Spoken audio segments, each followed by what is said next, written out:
So our constitution speaks to equality. It's therefore safe to say that, sorry. So today I'm joined by two important guests, and that is Mr. Abdullahi Adan Khalif, who is a member of the Equalization Funds Board, and I'm also joined by Mr. Mohammed Salat, who comes from the Institute of Public Finance, and I'll give them a chance to introduce themselves, and then we'll start off. So I'll start with you, Mr. Abdullahi Adan. Hi, Wangui. Good morning, everyone. My name is Abdullahi Adam Khalif. I'm a member of the Equalisation Fund Advisory Board. I represent the National Assembly in this board. So the board is made up of 9 members. So I have been nominated by the National Assembly to sit in the board. I'm a lawyer by profession. So I think we will interact along the way. Thank you. Okay, thank you so much, and it's an honor to have you. So, Mr. Mohammed Salat, we have you. Good morning. My name is Mohammed Salat, and I'm an economist by profession and a public finance management practitioner who's enthusiastic about public finance, transparency, accountability, and public participation. As you had said, I work with the Institute of Public Finance in the programs department, where we engage with both state and non-state actors, to strengthen the PFM space in Kenya. But before then, I also used to work in government. So I worked as a chief officer finance in Wajir for a very brief period. But then I also worked as the head of budget and expenditure management in Machakos County. So I've been in the public finance space for more than 12 years now. Thank you. Yeah, so hearing your expertise, both of you, I believe that this is going to be a very educative and informative engagement with the people. So, to start us off, I want to mention that the Constitution speaks to equality, and it's therefore safe to say that inequality and its dimensions must be addressed. Um, to entirety. So our focus today is on the resource distribution. There have been instances of unequal distribution of resources that have led to existence of marginalized areas. So ideally, the areas that are confined to the lower edge of the community and who suffer unequal privileges and opportunities, I'd say. So I'll start with you, Mohammed Salat. What do you think are some of the social and political implications of this unequal distribution of resources? Thank you so much. Like if you look at our history as a country, even during, we have two levels of marginalization. We have the pre-colonial period and post-colonial period now after we got our independence as a country. So in the pre-colonial period, most of the infrastructure or the development was focused around areas where the colonial governments felt that they could extract maximum resources. So even if it comes to hospitals, if it was schools and infrastructure, they are mainly concentrated around the areas where they could get the extractives, the easiest way to get the extractives to wherever that they wanted to take them to. And unfortunately, now after we got our independence, the first sessional paper on development, sessional paper number 10 of 1965, it also ranked the country into high potential areas and low potential areas. And government's development was mainly focused around the high potential areas, so which ideally was almost similar to what the colonial governments were investing in. And we found now areas that had very high level of the roads, accessible roads, the schools, the hospitals, and all that. So it was in the view that if government develops these high potential areas, it could generate economic impact that could also trickle down to all the other areas. So subsequent government policies had tried to correct that until now with the Constitution of Kenya 2010, with the devolution, where each county is now having an equitable share. We had the introduction of the Equalisation Fund to at least bring these areas or like development in these areas and make the people in these areas enjoy services that are similar to what the rest of the nation is enjoying. So, yeah. So we are doing something about it, but I can confidently say that we are not yet there. Thank you. Okay, thank you very much. So, while explaining that, you mentioned something very important. You took us directly to the equalization funds. So, our constitution established that there should be equalization funds, and so I want Mr. Abdullahi to kindly brief us, inform the people what are these equalization funds. You could even mention an example of the equalization funds that we have in our country right now. Thank you, Angui and Mohammed. I think Mohammed has laid a very good background of what equalization fund is.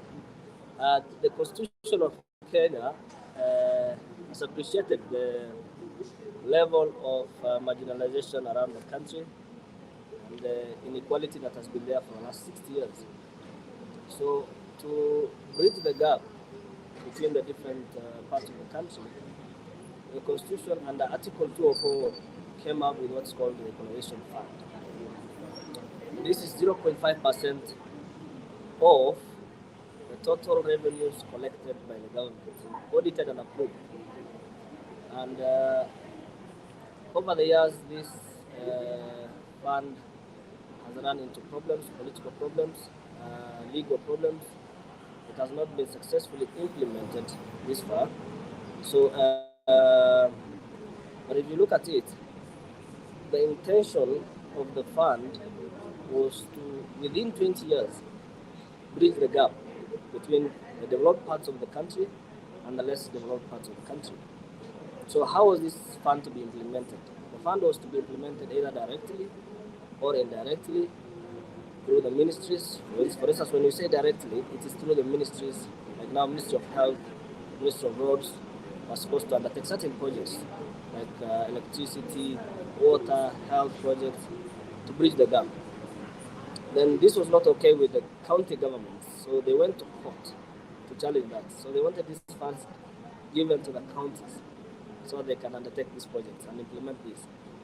So until 2019, this fund has been implemented directly from the ministries. And now from 2019, the county governments have won a case against the CS Treasury, and now the fund is supposed to be implemented at the county levels. So generally, how is this? How are these projects identified? Then there is this commission called the Commission on Revenue Allocation. It comes up with what is called marginalization policy. So it identifies which parts of this country is considered marginalized. So they came up with what's called now the first marginalization policy, and now again the second marginalization policy. So the first marginalization policy identified 14 counties which were said to be marginalized, including Mandera, Wajir, Garissa, and those northern counties. Then there was an outcry, and the constitution talked about marginalized areas, not marginalized counties. So the CRA guys, the Commission on Revenue Allocation, went back, came up with what now they call marginalized areas, about 1,400 areas. And now they allocate formula and criteria on how to identify these areas. So each area is allocated some fund, and the county governments come up with a project plan. Is it water? Is it health? And this is submitted to the Equalization Fund Advisory Board. This board I'm a member of has been constituted in 2022 to now oversight these projects. So that is how it's implemented. So it's about the county government teaming up with the National Treasury, plus now the Equalization Fund Advisory Board. The CRA has a role. It's a huge, you know, sort of cooperation between different levels of government. If you ask maybe how is this now, for instance, if for instance we are to spend 10 billion, then what is the role of the National Assembly, which I represent? The National Assembly comes up with what's called the Appropriation Act. So when CRA says this area is marginalized, then Parliament has also now put that in law. So now Senate has approved the Appropriation Act of 2023. Previously, I've been using the Appropriation Act of 2018, which did not lapse. Okay? It was a multi-year act. did not lapse every year. So that's how the money is spent. Through the Appropriation Act is how the money is spent. So you cannot divert money meant for area X to fund a project in area Y. So since inception, the fund is entitled to about 60 billion shillings. For the last 12, 13 years, the fund was to be allocated 60 billion shillings. But so far, it has only received 12.4 billion shillings. And in this financial year, we have been given about 10.9 billion, which has not yet hit our account, but it has been appropriated. We are still waiting for that money. But since its inception, only 12.4 billion has been disbursed to this fund. Is it enough? Of course, no. Some projects were done, some were not completed. So we can say conclusively that the fund has not had a proper impact, the necessary impact on its beneficiaries. If you look at the fund, how the previous projects were identified, for instance, CRA or the Commission on Revenue Allocation went to the ground and said, do you have a hospital here? Do you have a road here? What is the nearest maternity? Do you have electricity? And all these things were put together. And then they also considered historical marginalization. And that's how the projects were identified. And 14 counties were identified in the previous, the first marginalization policy. Later on, 34 counties were identified in the second marginalization policy. And now we are about to undertake the third marginalization policy. But cumulatively, the fund has not yet benefited the people it was supposed to benefit. That's why, as a board, we are now trying to give it a bit of life. And I'm sure you'll be following us as we undertake this exercise. Thank you very much. Thank you very much, Mr. Abdullahi. So, you've mentioned quite a number of stakeholders. However, I have a concern, and I want Mr. Alat to address this, perhaps. So, do you think that the public has a role to play when it comes to the identification of these projects, the implementation of these funds, and then maybe perhaps after you've responded to that, we can have Mr. Abdullahi tell us what has this Equalization Funds Board done with regards to ensuring that the public is participating when it comes to this implementation of this equalization fund, when it comes to project identification, because I want to believe that the public should have a role. But let me not first give my opinion. So I want you, Mr. Salat, to tell me what you think. Thank you. Yes, the public have a very big role to play, and if you look at the Article 201 of our Constitution on the principles of management of public finances, it calls for openness, accountability, including public participation in any public finance management related matter. And if you look at the Equalization Fund, it's a public finance matter, and the citizens have a role to play in that. They have to identify the priorities. Even if you look at the Equalization Fund, the bill, the regulations, they place a central role on citizens being involved in the identification of the projects to be implemented under the Equalization Fund. So other than that, Mr. Abdullahi had just told us about the counties now, the fund being domiciled in counties. And if you look at the County Governments Act, for example, it calls for the involvement of not only the citizens, but also interested or like organized groups within the county, including think tanks at local level, where they have to come on board and decide where we want to take our development. So it's all development should be citizen centric, and it should start with the citizens identifying what their priorities is, and the government is just to consolidate the citizens priorities and see whether it fits within the existing regulations on whether such expenditures are eligible under the fund. So ideally, yes, and even how it's structured with the different committees is to also engage members or like members of the public or the citizens, that is, and any projects that are implemented under that is identified through public participation forums, and it's the CEC Finance now who is supposed to consolidate and submit the report. But that is unfortunately, no, now it opens up. There's what we call the participation fatigue, because the county governments on one end are doing their long-term and short-term development plans, including the county integrated development plan.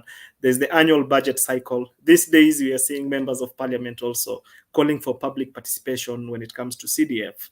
So for the citizens, the only challenge that may arise out of it and now requiring them to participate is what is their understanding of equalization fund, and if people come to those public participation forums, for example, how do you only tell them that this kuna kitu inaitwa something that we call equalization fund, and we only fund priorities in water, like health and all that. So it's whether they adequately have the knowledge to know when or what aspect of the funds they are participating in, whether is it like the equitable share of the county funds, is it the CDF, is it the equalization fund.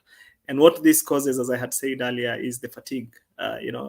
We've been here, you were here 2 weeks ago with the county, you're here again and you're requiring our input. So ideally, there's a way that we can structure the participation and look at how we can get the citizens' priorities around this. And yes, while the public also have the role to play in terms of identification of these priorities, there's a report recently by the Intergovernmental Technical Relations Committee, and they were looking at the status of public participation at both the national and county level. And they said that even though some aspects of public participation is happening, public participation is not done in line with the constitutional requirements. So ideally, like there are a lot of room for improvements in terms of how the public can be brought on board. Probably I'll take it over to Mr. Abdullahi, and he can shed more light on that. Thank you. Thank you, Wangui and Mr. Mohammed. I think on the issue of public participation, as a board, we try. And in fact, if you look at our regulations setting up the board, you'll realize that these projects are identified by a committee called Project Identification and Implementation Committee. If you look at the composition of that committee, people with disability are represented, youth is represented, even most of the community members are represented. Then it is escalated to what we call sub-county technical committee, where the assistant county commissioners sit. If you look at it again, it is escalated up to the committee called County Technical Committee, where the county commissioner sits, the chief officer, CEC Finance sits.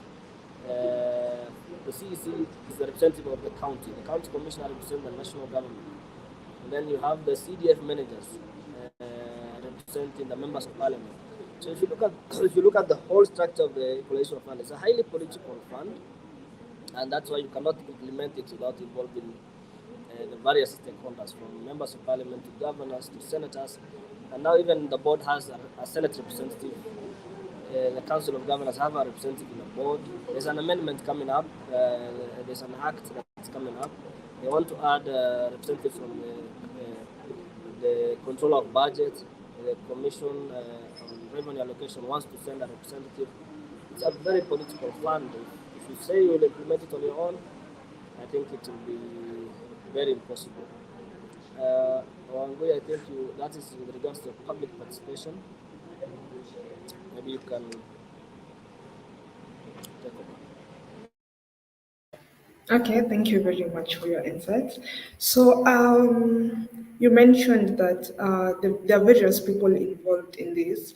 So, the question that had been posed by Mr. Mohammed Salat is the steps. Are there steps that have been taken? Okay, this is a question I'm posing from something he said. Are there steps that have been taken to actually educate the public on matters equalization funds and try to have them learn that there's a distinction between equalization funds and the different kind of funds, the constituency development funds, if at all they form part of the equalization funds, and that just education for them to understand the difference between the various funds that are being allocated and what these funds are purposely meant for. Is there any steps? Are there any steps that have been taken so far on that aspect? Yes, as a board, we have undertaken sensitization exercise between April and May. We had county halls. And maybe it has not been publicized that much in the media, but we have trained these committees, and we have even helped in the constitution of the committees. We wrote to the county commissioners to help us set up those sensitization exercises. And yes, we have been undertaking a bit of sensitization here and there. I think maybe going forward you'll help us escalate it and see how best we can educate our citizenry on matter separation fund.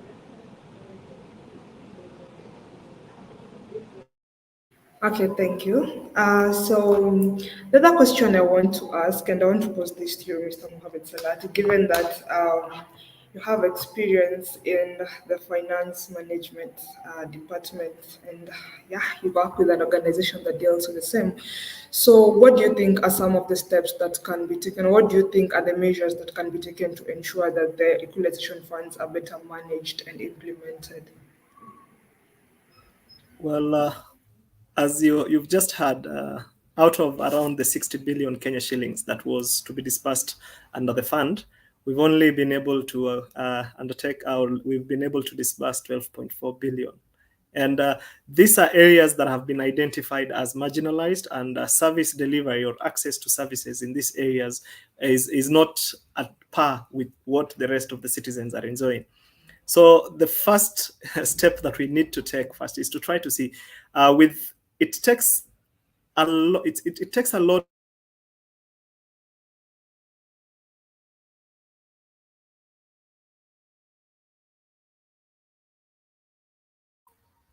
of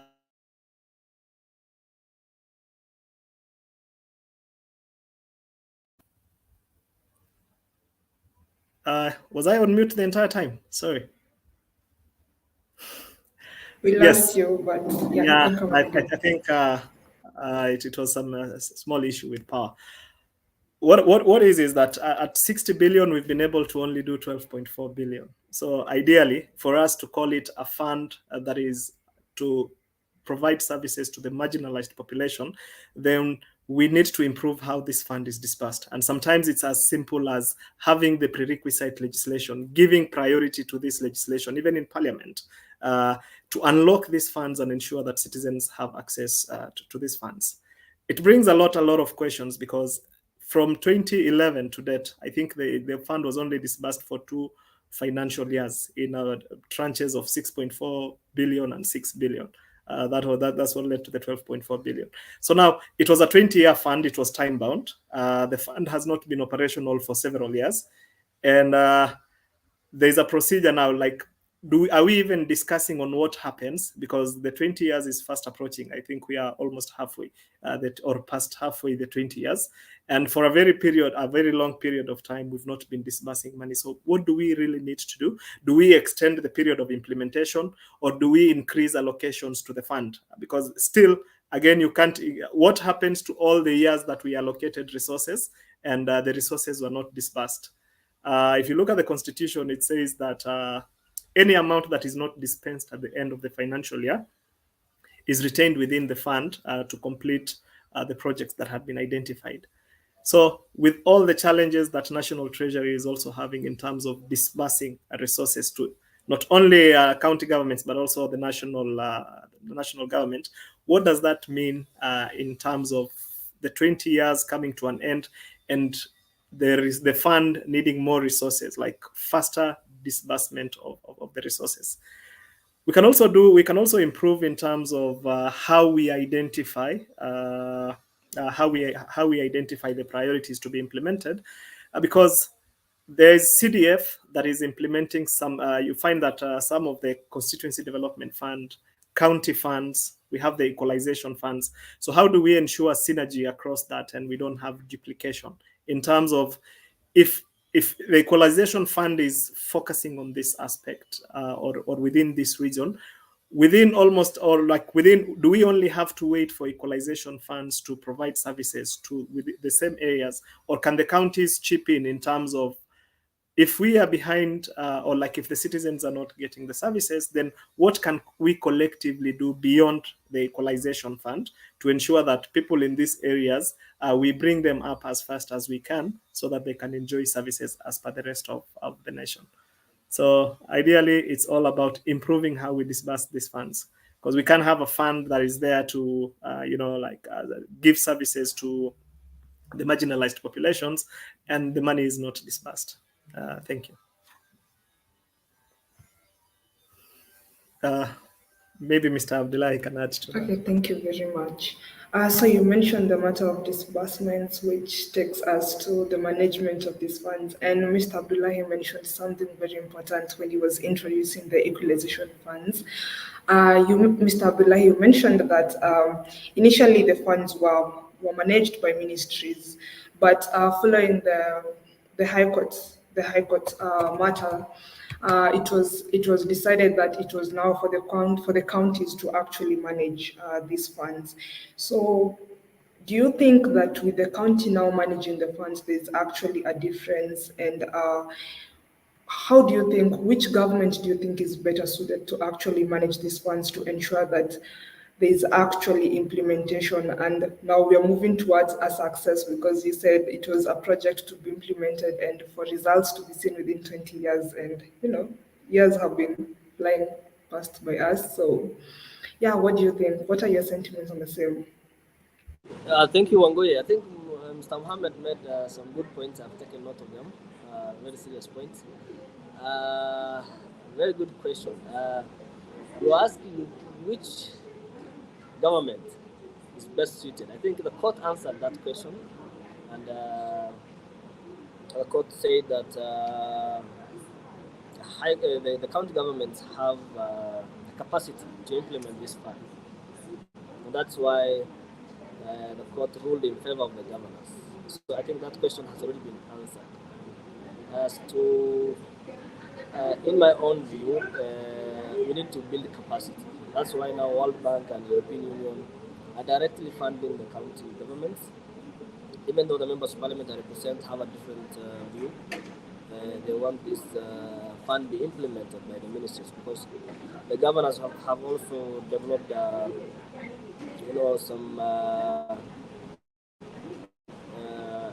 some policies to favor parts of the counties that have voted for them and discriminate against some of the areas that have not voted for them. So the MPs are also worried.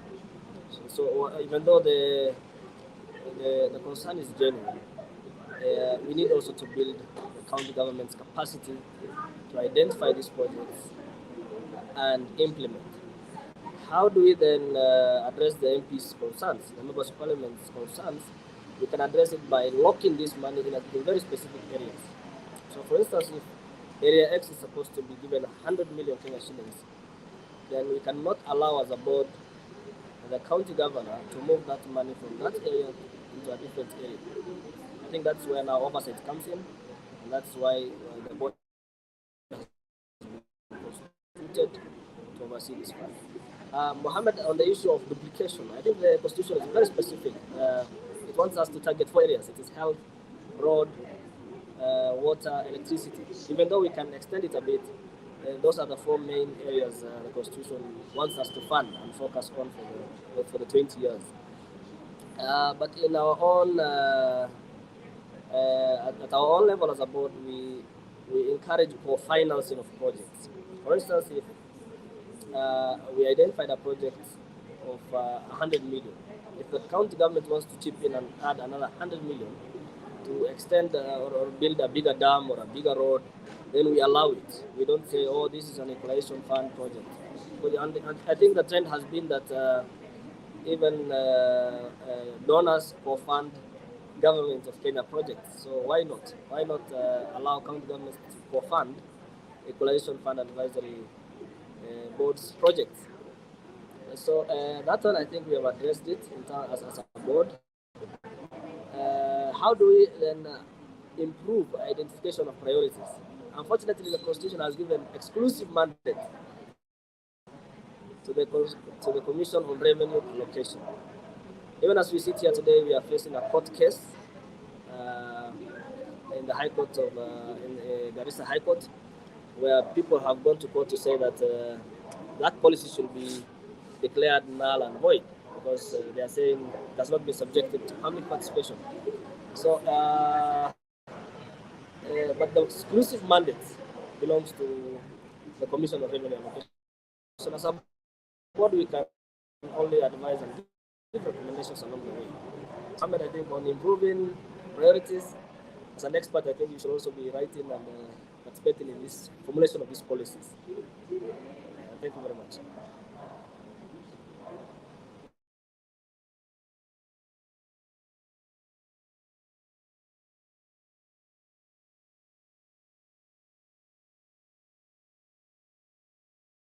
Okay.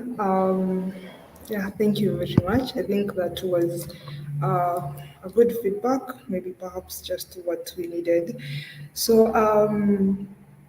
another question is, do you think that these equalization funds are the effective approach to reduce disparities, or do you think that perhaps there could be a way to merge this with another program, or yeah?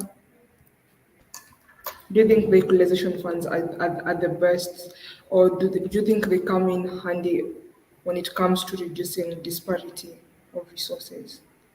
Ideally, ring fencing resources to develop the marginalized areas is the right way to go. Because you ensure that in the bigger scheme of planning, you don't forget about the marginalized communities and the marginalized areas, and ensuring that services are delivered to them. So, yes, it's the right way to go in terms of ensuring parity in terms of service delivery. But the question will be whether the 0.5% is sufficient. And beyond the 0.5% itself, and roughly around 25, between 25 to 30% of revenue that is allocated to the county governments, there's a bigger elephant of around over 70% that still remains with national government. So how do we ensure even that piece of cake that the national government retains is equitable in terms of its distribution? Because if you look at national government projects, I don't see public scrutiny in terms of the development budget for the Department of Roads. Has it gone to each and every county, or are the programs concentrated in very few counties? When it comes to the Ministry of Agriculture and the budget they have, we have national government agencies, ministries, departments, parastatals that are implementing programs across the country. So, as if equalization is good, yes, but then and we also have the equitable share in terms of distribution of resources to the county governments with the existing formula, but we don't have a formula for the national government, and it's a discussion that no one wants to have, or for most of the people, they don't scrutinize, or like people don't focus on the resources that the national government retains. But I think for us to be able to ensure that there's equity in terms of delivery of services and also development across the country, it's high time that we also have conversations around the national budget and where the priorities or where the money is invested in across the country, because it's a budget and it's for the country. And as we have discussions and policies around the Equalization Fund, around the revenue sharing fund for the county governments, then we also need to have discussions around how do we share the national cake and the national resources. Thank you.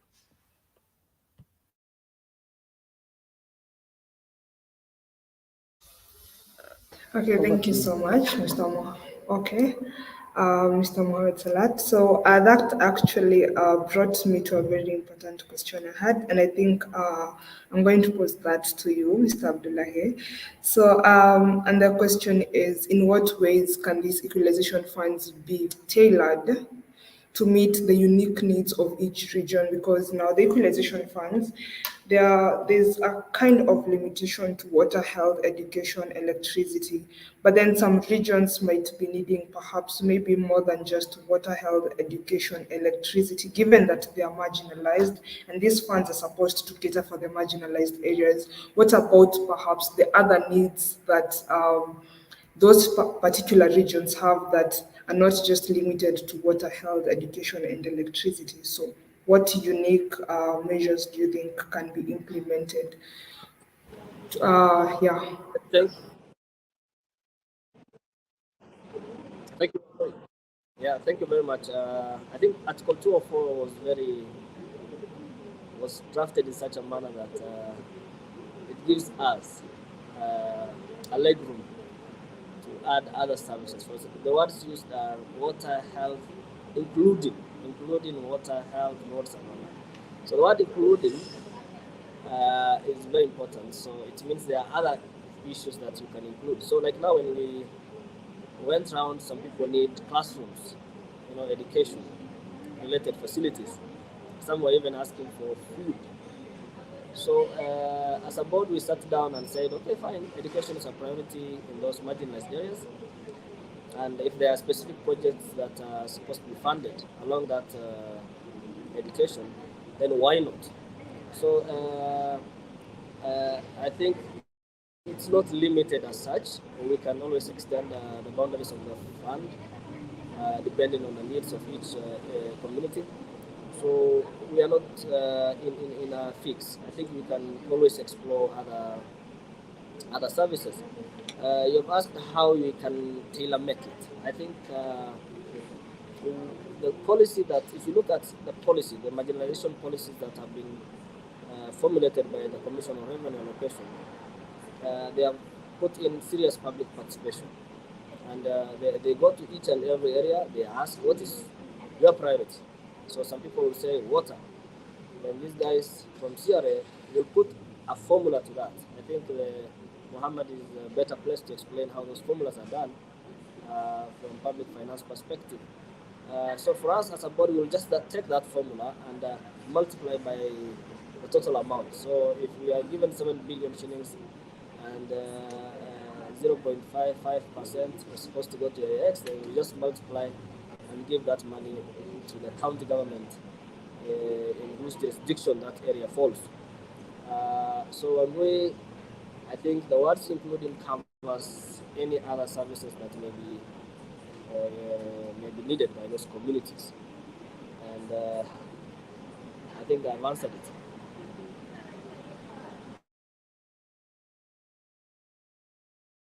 Okay, thank you. So I'll make sure when I read that, and I'll also tell the other people to remember to consider that term, including. Yeah, so Mr. Mohammed, I think Mr. Bilahi mentioned that there's something you're in a better position to explain. So, Yes.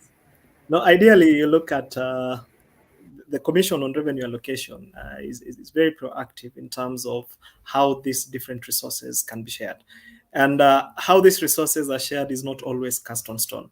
We identify what needs to go into any formula for revenue sharing to ensure that there is equity across the country. And after every three to 4 years, there is always a review of the revenue sharing formula, including the Equalization Fund. We had the first marginalization policy that looked at marginalized counties. But what this brought about was there's a lot of intra-county, within even a county, there is inequities. Like if we look at Nairobi, we may not consider Nairobi as a marginalized county, but then there's disparities in terms of access to services by people that live within Nairobi, for example. So there was a lot of outcry on how we had identified marginalized counties, and that necessitated now the review to the second policy, where it looked at the lowest level of administration at the sublocation level. And you are now looking at marginalized areas, and it was defined as up to the sublocation levels. And I think it's over 7,100 and some around 7,113, if I'm not wrong, or is it 7,300, around there, sublocations that were identified as marginalized. So yes, there is the constant review. It's just as the resources that are allocated to county government. We had the first share of revenue, and there are different parameters, and it brings about resource sharing is highly political, and whatever formula that you settle on, there are some people that will tend to feel that the formula does not speak or does or disadvantage them in terms of how resources are allocated. We are having the issues currently. The debate is on around one man, one vote, one shilling, and we give more resources towards population, and areas that have high population get more resources. At the same time, for counties that have big geographical, like Turkana, Marsabit, Wajir, for example, across the distance across the county is more than 400 kilometers in some areas. And they'll tell you that the person at the farthest end of this county still requires services from us. And now the amount of resources per capita we need to provide that service to that individual at the farthest end, like is higher compared to smaller counties. So always, that's why the process is political. There's the public input. We submit, or when CRA comes up with these proposals, it's submitted to the Senate and also the National Assembly to ensure that it's discussed and we settle on something that we believe is going to be equitable. So yeah, and probably that's what I was supposed to speak on in terms of the formula for distribution. And if the third policy, and Mr. Abdullahi has told us that there's a process to develop the third policy, we still they look at what worked within the second policy, what were some of the shortfalls or the challenges, and how can we improve on that to ensure that more people get services, or like some people don't feel that they are left out in these conversations on how to share the revenue or to share the resources that are allocated to the fund. Thank you.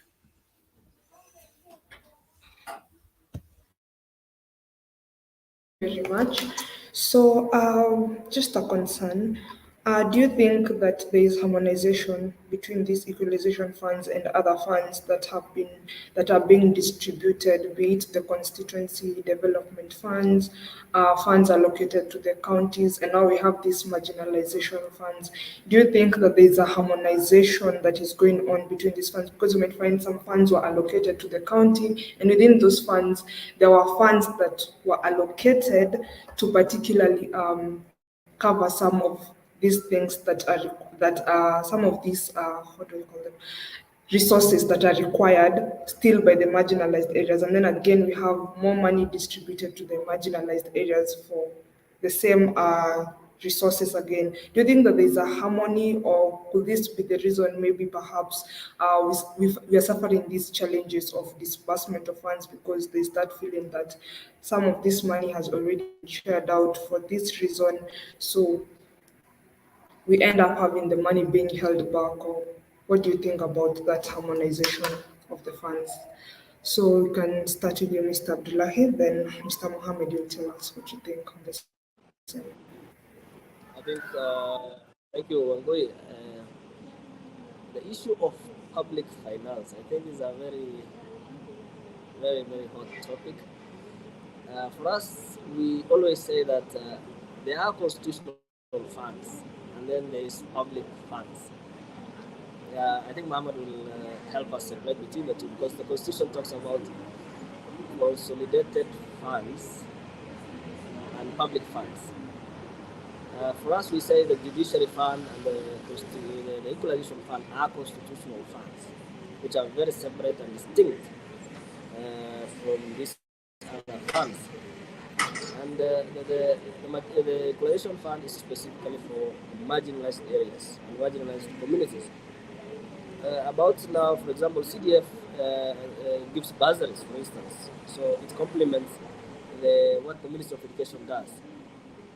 But for us, we are very distinct, and we implement certain projects that have already been pre-identified. For instance, projects along water, electricity, roads, those are the projects you have to implement. So the Constitution already gives us what we are supposed to do, the amount of fund we are supposed to receive from the government each and every financial year. Then the issue we had was, how do we implement? Because the Constitution went silent on the implementation bit. It did not go into a very detailed way of how we will implement the fund. So the first thing that should have happened was to bring an act of parliament by 2011, make sure these funds are implemented. But what happened was the Ministry of Treasury, the CS Treasury then, came up with guidelines to say that these funds will be implemented directly from the ministries. And then these governors went to the courts. So I think we got the implementation bit wrong, uh, but the fund is ring fenced, the amount is known, the projects are supposed to be funded are known. Then we just lost a bit on the implementation matrix around the fund. So maybe Mohammed can help us differentiate between these funds. But for us as a body, we believe this fund is very exclusive, meant for very exclusive services, and we shall do it. Thank you, Mr. Abdullahi. Yes, we have the consolidated fund where, the resources on expenditure on public debt, pension, salaries to the constitutional office holders, and the rest are housed under the constitution. And then through an act of parliament, you can also designate other funds like the judiciary fund. We have now the equalization fund that are totally independent. But then now the challenge that we have is for the members of parliament, CDF funds priorities directly under their control. And there's a lot of interest on whether CDF funds have been allocated.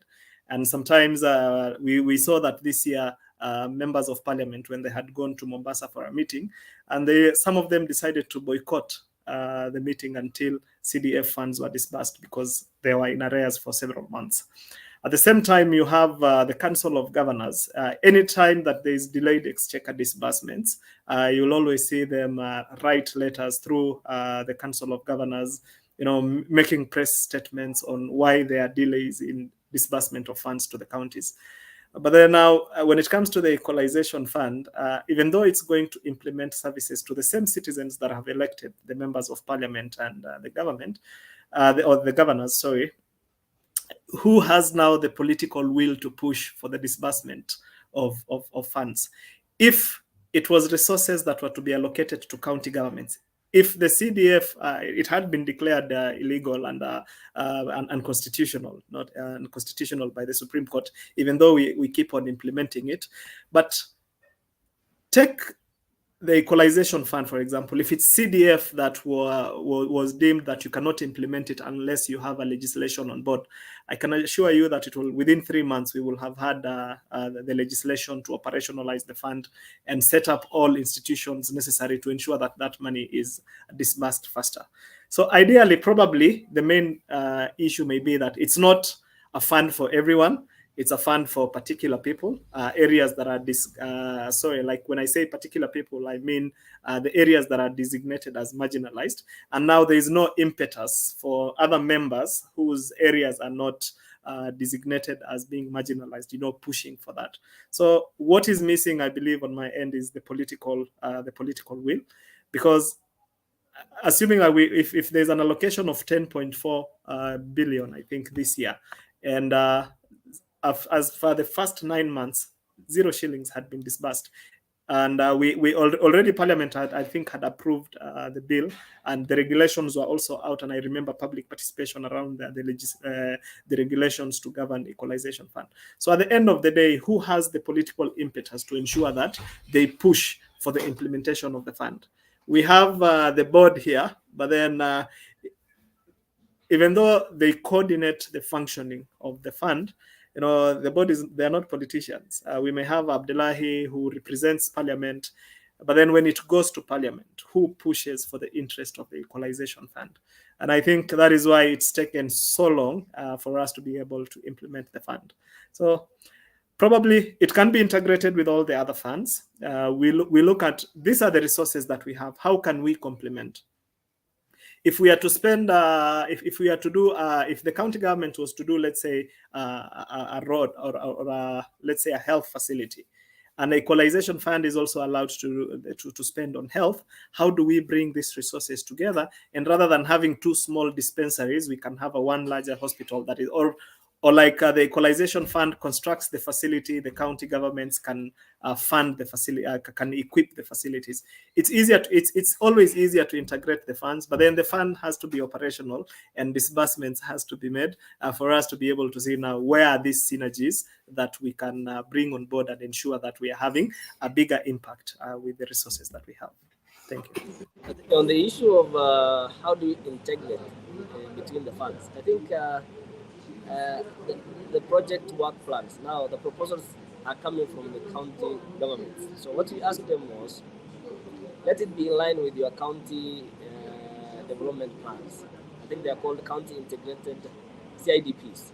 CIDP, yeah, So, County Integrated Development Plans. plans, yes. So what we said was all the projects that you will be sending to us must be within your CIDPs so that we can coordinate properly and work in a very seamless manner so that we don't duplicate certain projects in certain areas. So as a board, we don't identify the projects ourselves.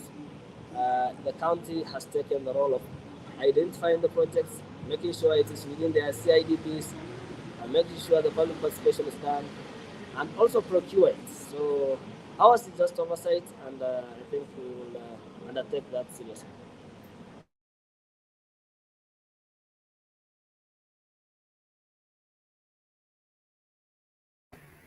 Okay, so thank you very much. I think I have exhausted all the questions I had and the concerns that arose from maybe what either of you mentioned.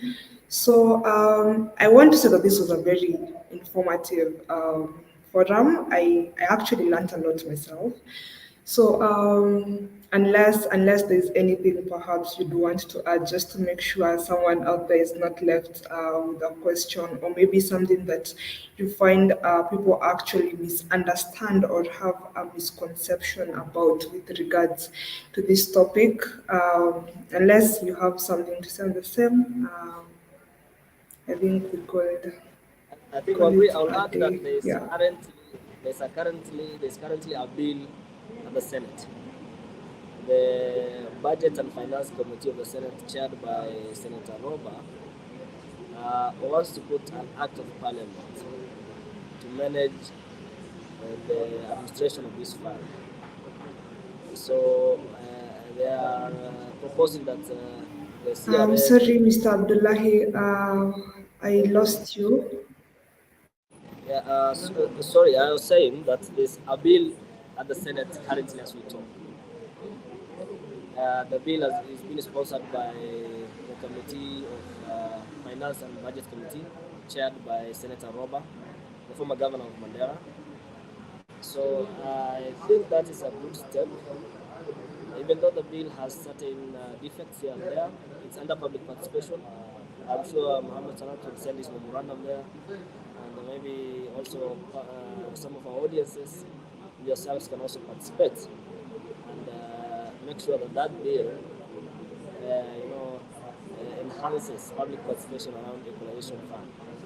So everybody is sending in their memorandums, so we'll also be sending ours. The board composition is changing slightly. The management of the fund is changing slightly. We are giving more roles in terms of who is supposed to administer the fund, who is supposed to draw the money from the account. So we will. I think it's also extending the timeline from now. It's there are about 7 years to go. We have about 7 years. The bill is proposing we add 10 years from the date of passing that bill. So that means we will be adding a bit of 3-4 years to the life of the fund. So it's proposing certain issues here there. So I think I'll encourage you guys to participate and make sure you don't bring feedback too late later. Thank you. Uh, thank you. At least now that is information. We've already made a submission, but encouraging all the other people to also make a submission and ensure that the bill. Like public participation. If two of us participate, it's assumed that the two of us are making decisions for the silent majority who did not participate or who did not show up. So it's a constitutional duty.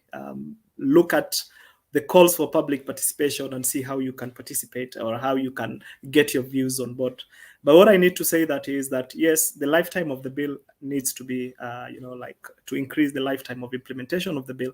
Because if you look at all the existing data, you look at the census 2019 population and housing census by the National Bureau of Statistics, there's still a lot of disparities in terms of access to water. Like for example, improved surfaces of water, and you find that still the same areas that had been identified as marginalized, the population within those areas are way behind the rest of the citizens of the country in terms of access to basic services.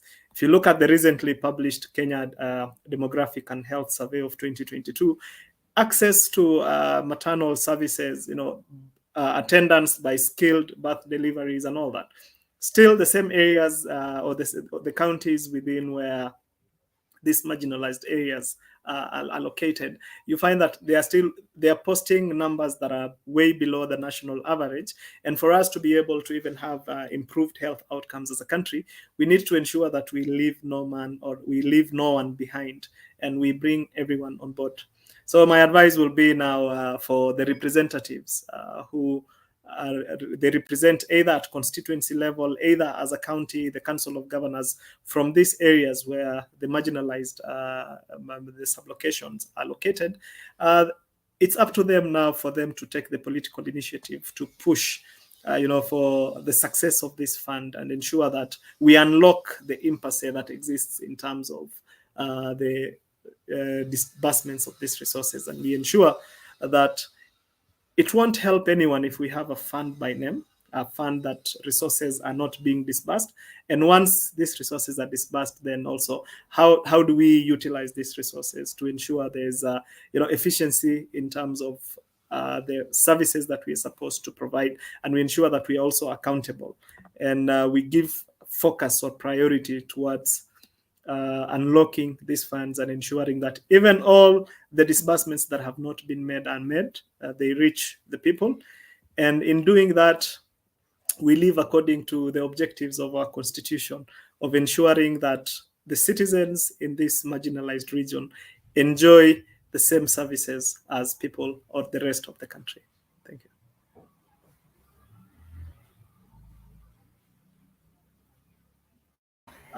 There are some questions that I think were popping on the screen as we were doing the presentation.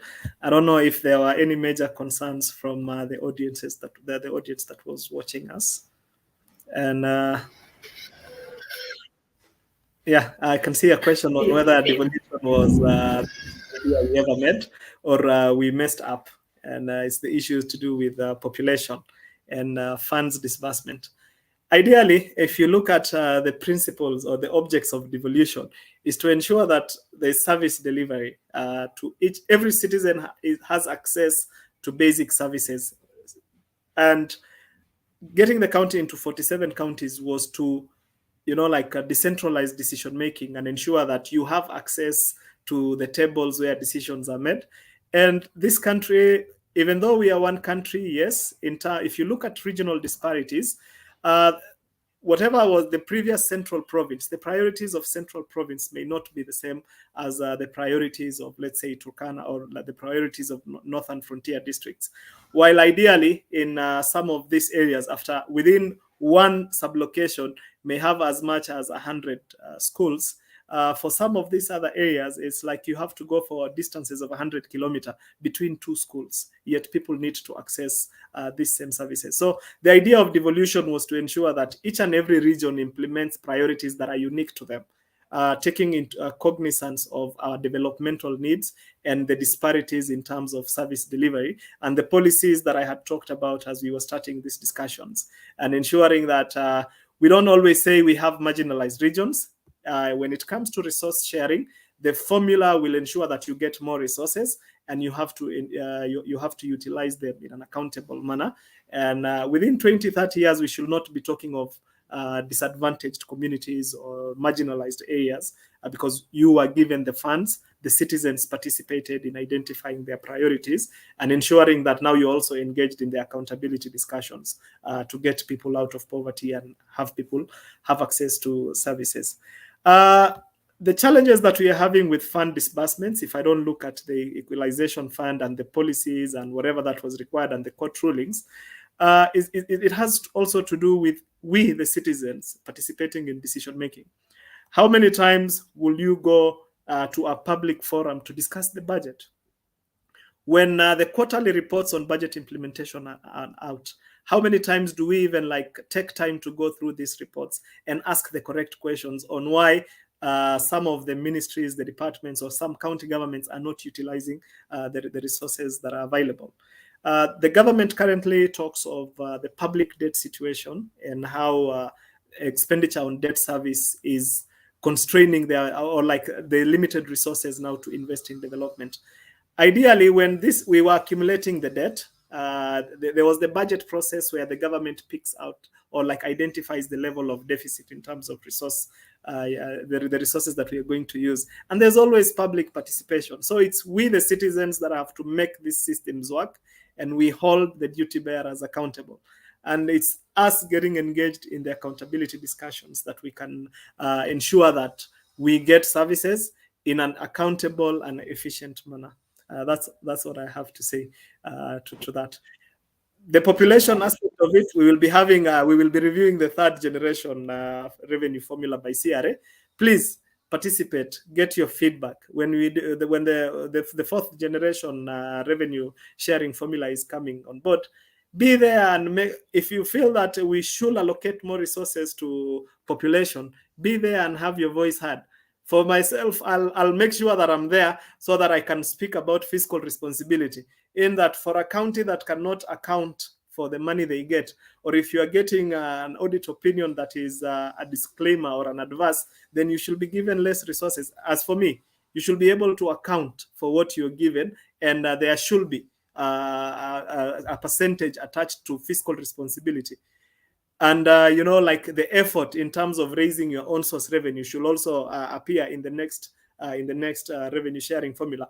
And when the public participation is called out, I'll be there to make sure my voice is heard. So everyone has to make sure that whenever there's the call for public participation, be there and give your views. It's all the different collective views that improve us as a country. Over to Mr. Abdullahi. Thank you, Mohammed. I think that was very passionate appeal to the audience to take charge of their affairs. I think the Constitution in Article 10 has given the public more powers, and the courts have come up out very strongly.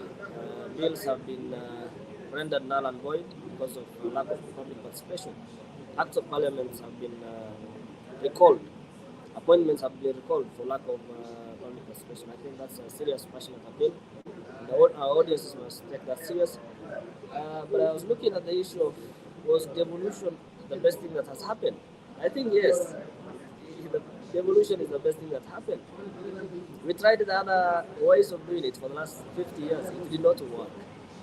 For the first time, if you go to Mandera, we have a tarmac road, courtesy of devolution. It's not a national government project. So I think also as citizens, we need to travel around these marginalized areas and see what devolution has done. So on the issue of whether it's the best strategy, for instance, devolution only takes 15% of this budget. What about the 85%? Why are we not worried about the 85%? What is happening with the 85%?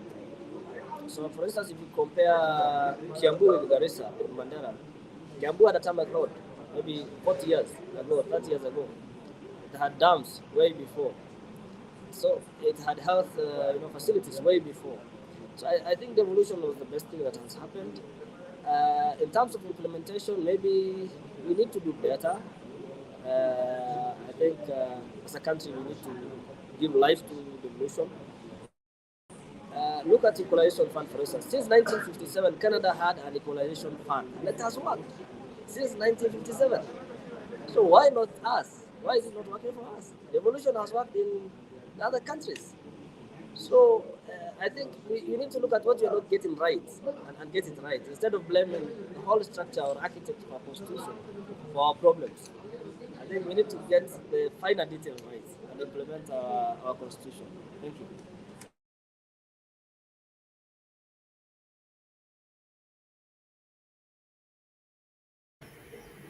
Okay, thank you very much for shining light on your view with regards to devolution and responding to that concern from our listener. So I've also learned a lot from that. I got to understand why you see things from the way you see them, your point of view, and why it is so. So I think this has been a very educative engagement, and we're taking home a lot. Yeah, Mr. Abdullahi, you're taking points from Mr. Mohammed back to the advisory board, and Mr. Mohammed equally, you got to get some things from Mr. Abdullahi. So yeah, I'm grateful that all of us have had a chance to learn different things from the different departments, or rather offices that the people are coming from. So also, yes, what you said, Mr. Mohammed, we need to show up and actually participate in matters that concern us as the people. Yes, and I think everyone should start doing that. Also, Mr. Abdullahi, I think something you mentioned that I appreciated was the fact that while looking at this, the provisions, the constitution, it's best not to blame the drafters for the way the words have been put into place. Rather, we should actually come up with better ways to better it, as opposed to just limiting ourselves to what we do not like about what has been mentioned, and to actually look at things from a broader perspective. So, yes. This has been a very enlightening forum, and I'm thankful. And I think we will leave it at that. I believe I'm not holding anyone back from saying something they really want to address. So thank you so much, and I hope you have a lovely evening and weekend. Thank you so Uh, much. thank you so much. Yes. So to our listener, follow us. Our listeners follow us on Speak Up Africa, all our platforms: Facebook, Twitter, YouTube, TikTok, and share this video to make sure that everyone else is educated on this matter that is of great concern. Thank you.